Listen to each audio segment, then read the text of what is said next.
Hello, today I'm going to talk about La Llorona, one of the most famous urban legends in Latin America.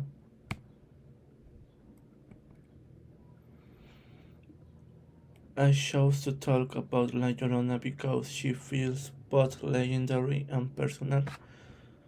In many homes across Latin America, her story has been passed down as if it were almost true.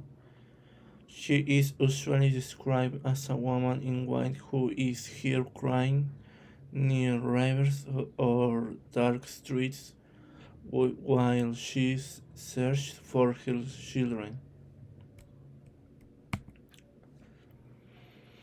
When I was younger, I was told that if children went too close to the water at night, she might appear, and that idea stayed with me.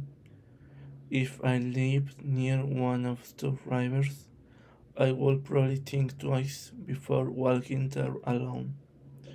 I chose this legend because it is creepy, emotional, and culturally meaningful, and because very few stories can mix fear and sadness so effectively.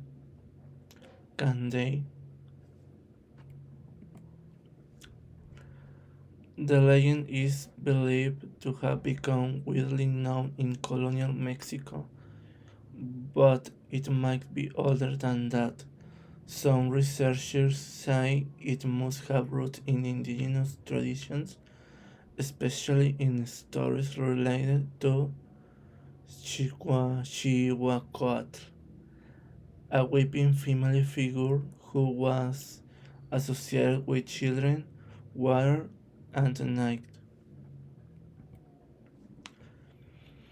Other scholars argue that parts of the tale may have been shaped by Spanish ghost stories, so the version we know today could be a mixture of both worlds.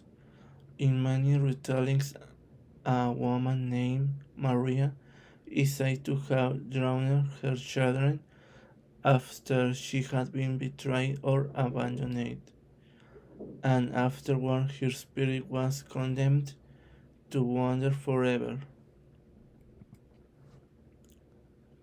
To me, that origin cannot be read only as a horror story. It must also be understood as a warning about grief, guilt, and the danger of acting in anger.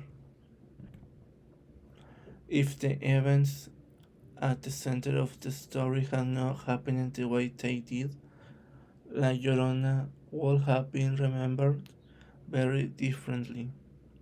If Maria had chosen passion instead of revenge, she might have become a tragic mother rather than a feared spirit.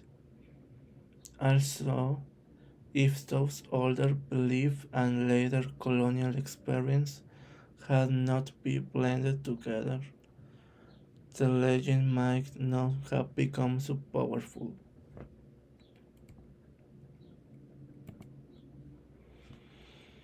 If people keep telling these stories without questioning them, they will continue shaping how fear is imagined, and when the story is retold, new meanings will be added.